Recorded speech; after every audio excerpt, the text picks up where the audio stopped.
Bonjour Madame Diallo. Bonjour. Madame la première dame, on espère bien. Bientôt. Bientôt, Inch'Allah. On a 3 questions à vous poser qui concernent vous et votre mari. Alors la première question, c'est de savoir quel est votre état d'esprit, vous et votre mari, par rapport à l'acharnement que vous subissez aujourd'hui dans notre pays. Je vais commencer d'abord pour saluer tout un chacun ici présent pour le déplacement, la Fédération France pour cette invitation et puis l'accueil, et le mari de Madame Adiatou et tout le monde et tous ceux qui n'ont pas pu faire le déplacement. Je leur dis bonjour. Et mon état d'esprit par rapport à cette situation, vous savez que dans la vie, quand tu as la conscience tranquille, tu es bien dans ta peau. Actuellement, nous sommes victimes d'un acharnement. On n'aurait pas cru qu'après Alpha Condé, on allait subir encore une situation pareille. Donc on est vraiment désolé, pas pour nous, mais pour la Guinée, qui recule. Parce que ça, c'est un recul. Donc notre état d'esprit, on va continuer le combat. On ne se laissera pas faire, parce que ce n'est pas des gens légitimes. On va continuer le combat pour que la Guinée soit un pays, comme le dit El Hadj Sellou, unir et servir tout le monde. Merci Madame Diallo pour cette réponse. Alors la deuxième question qu'on a à vous poser aujourd'hui, c'est de savoir quel est le message que vous avez à lancer, le message que vous avez à lancer à l'endroit des militants et sympathisants de l'IFDZ dans le monde. Ok, avant de lancer un appel pour remobiliser les militants, je suis très fière de constater la constance, la conviction des militants de l'IFDG. Parce qu'ils n'ont pas reculé, ils sont toujours là, constants. Donc l'heure est à la remobilisation, surtout avec beaucoup de conviction. On est déjà convaincus, mais avec beaucoup plus, parce qu'on est face à, je ne dirais pas juste une dictature, mais je ne sais pas quel est le mot qu'il faut. Et on n'a même pas besoin de dire aux militants de l'IFDG de se remobiliser. Ils sont déjà mobilisés et remobilisés. Il faut surtout leur dire, les féliciter et les encourager. Parce que quand tu dis à quelqu'un fais ça alors qu'il est en train de le faire, c'est pour minimiser ce qu'il fait. Ils sont déjà remobilisés, ils sont déjà déterminés pour ce que nous faisons. Donc moi je saisis cette occasion pour leur dire félicitations et merci pour ce que vous faites. Et nous comptons entièrement sur vous. Encore une fois, merci Madame Diallo. Merci beaucoup. Alors la troisième question qu'on a à vous poser, c'est de savoir au cours de ce séjour, quelle est la dynamique que vous observez au niveau des élus et des militants de l'IFDZ France. J'avoue que je n'ai pas eu assez de temps, après une longue absence en France, je n'ai pas eu assez de temps pour avoir un contact avec les responsables du parti. J'avais pris beaucoup de rendez-vous médicaux et pour voir si encore je peux continuer le combat, si mes batteries sont encore en charge, en phase de charge. Donc je n'ai pas eu le temps, mais je sais que j'observe et je vois ce qui se passe vraiment. Félicitations à la Fédération France pour ce qu'ils font. Donc Hadja, récemment on a assisté à la démolition de votre domicile à la minière, je crois. Est-ce que vous pouvez nous dire un peu comment vous avez vécu ce moment-là après avoir vécu des années dans ce domicile, de voir ce domicile-là détruit, quel était votre sentiment quand vous avez vu ces images-là? Vous savez, quand on est musulman, là, parfois il y a des situations qui arrivent, qui tombent sur toi et tu prends Dieu. Cette maison, je peux dire que Elle a été acquise. Moi, personnellement, j'ai demandé à Lansana Conté. Un jour, il était chez nous à Dixine. Je lui ai dit, Président, vous avez vu notre maison? Je lui ai dit, est-ce que vous pouvez nous céder cette maison? Il a dit oui, mais c'est un hangar ici. C'est comme ça que les choses ont commencé. Et je connais la légitimité de cette maison par rapport à nous. Donc, le patrimoine bâti nous a adressé des courriers pour nous dire que dorénavant, la maison nous appartient. Si ce même patrimoine bâti nous envoie des courriers pour dire que la maison ne nous appartient pas, on va où? C'est désolant. Ils nous ont demandé de sortir de cette maison. J'avoue que El Hadji Selou n'a pas su que j'ai déménagé. Aucun voisin n'a vu un bagage sortir de la maison. J'ai déménagé sans que personne ne voie un seul colis sortir de la maison. El Hadji est venu, il a constaté qu'on a pris quelques affaires, on a laissé d'autres et il était surpris. Nous sommes partis parce que c'est eux l'État, ils sont forts. Ils nous ont demandé de partir le 28 à 10h. Nous sommes sortis à 9h30. Arrivé à Amdallah, on a rencontré un cortège. On était dans la voiture, j'ai dit à El Hadji, ils vont chez nous. Il a dit non. Mais tout ce cortège-là, ils vont aller faire quoi chez nous? Quelques minutes après, on m'appelle, on dit, Adja, ils sont là, hein? Ils sont arrivés à Dixine. Il y avait Bala Samoura, le chef d'état-major, et ce que nous avons vu, on a vu les films. Et puis, on a vécu ça comme ça.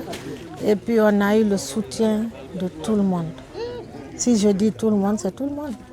Parce qu'y compris les militants du RPG, ils sont venus nous voir, complètement consternés par ça.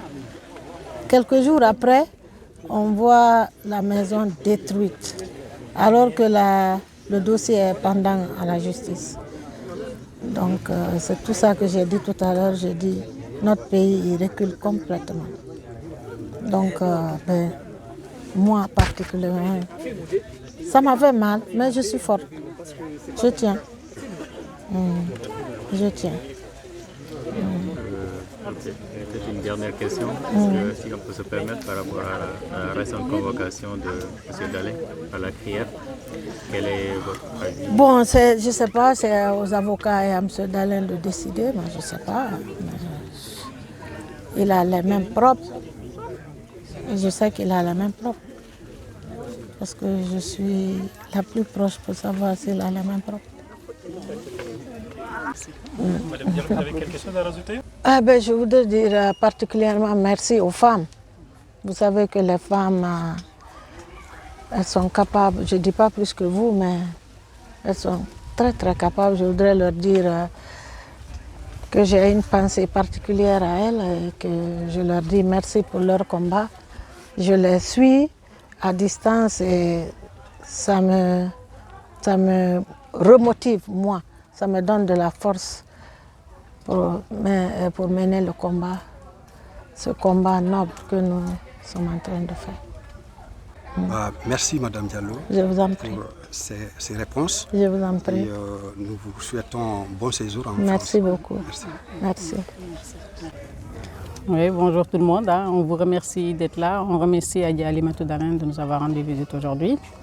J'ai bien entendu les questions que vous avez posées. Donc, elle a donné les bonnes réponses politiques républicaines, celles qui se sont toujours impliquées à appliquer avec El Hadji Selou Dalin Diallo aux côtés de El Hadji Selou. Aujourd'hui, nous faisons face à une situation politique qui n'est pas la situation politique traditionnelle, la politique des autres jours. C'est un nouveau genre de politique. Voilà, donc la politique, les partis politiques, c'est pour mener un combat, c'est un concours de bien faire, de vouloir mieux faire que l'adversaire pour avancer, construire un pays qui est en phase de rechercher la démocratie depuis toujours. Ce n'est pas le cas. Aujourd'hui, en Guinée, on a affaire avec des personnes depuis l'indépendance en 1958 à aujourd'hui. On a eu affaire avec des tyrans. Ensuite, on a eu affaire avec les enfants de ces tyrans. Et aujourd'hui, en 2022, on a affaire avec les petits-enfants de ces tyrans-là. Et ça, ce n'est plus possible. Aujourd'hui, le colonel Doumbouya et sa bande, ils ont franchi toutes les limites que leurs aînés, leurs aïeuls n'ont pas osé franchir. Donc il appartient à nous, en face, de leur montrer qu'à un moment, il faudra qu'on puisse découdre de la situation de manière frontale. Alors que le Doumbouya, qu'il le sache, un gosse qui est né en 1984 ne viendra pas ici emmerder le monde. Donc il n'a plus en face de lui Aladji Cellou Dalein Diallo et Hadji Halimatou Dalein, qui sont des républicains qui ont toujours prôné la paix, la cohésion, autres. Ils auront affaire avec, en face d'eux, des petits-enfants, des guerriers d'autrefois aussi qui vont les affronter. Ça va se découdre de manière frontale sur le terrain. Voilà, ils ont franchi les limites et nous aussi on va franchir les limites. Maintenant, c'est comme ça que les choses vont se régler. Je trouve honteux que dans un pays, 60 ans après l'indépendance, on parle encore d'électricité, on parle de route et on se permet de venir démolir des biens bien acquis. Bien acquis. Doumbouya a vécu comme ses parents à l'étranger pendant longtemps. Tout ce qu'ils ont gagné, pour nous tous ici qui sommes issus de l'immigration, tout ce que nous avons gagné chez nous, c'est au sur de notre front qu'on l'a gagné. Vous vous rendez compte ? 30 ans après que vous êtes en phase de prendre votre retraite, on démolit le bien pour lequel vous avez travaillé toute votre vie. On vous empêche de rentrer dans votre pays pour vivre votre retraite normalement, correctement. Mais on va où? Doumbouya, on va où? Alors maintenant, tu vas nous avoir en face et tu vas nous avoir dans tes bras et dans le dos parce qu'on ne se laissera pas faire. Il y en a marre maintenant. Alors moi, j'appelle tous les militants UFDG ici. C'est fini. C'est fini la politique d'avant. Aujourd'hui, c'est la politique frontale. On va les affronter, on va aller jusqu'au bout du terrain. Personne ne nous forcera à l'exil, personne ne nous forcera à quitter ce pays. On l'a en partage et notre territoire, on va le défendre. Donc je vous invite tous à vous mobiliser et à aller coûte que coûte, vaille que vaille, face à cette situation qui n'a que trop duré. C'est terminé. C'est terminé avec un grand T, comme dans le dictionnaire. Voilà Doumbouya, merci beaucoup. Moi, je voulais juste dire merci à Adja de s'être rendue disponible. À côté d'un grand homme, il y a toujours une brave dame. Quand on l'appelle la maman nationale, ce n'est pas de l'euphémisme, ce n'est pas péjoratif. Elle porte bien le manteau de maman nationale. Ceux qui n'ont pas de maman en Guinée, si vous venez chez elle, vous aurez tout ce que votre maman vous donne. Ça, c'est une évidence. Et je suis aussi content de savoir qu'elle a toujours les batteries, comme elle l'a dit, puisque je pense qu'on n'a jamais été proche du pouvoir qu'aujourd'hui. Et c'est rassurant de savoir qu'elle garde cette dynamique et la perspective, l'espoir est toujours là. Nous, ça nous réconforte dans notre logique d'accompagner Ella Cellou Dalein Diallo, ce qui voudrait dire que nous devons redoubler encore davantage d'efforts puisqu'on est aujourd'hui à la porte du pouvoir.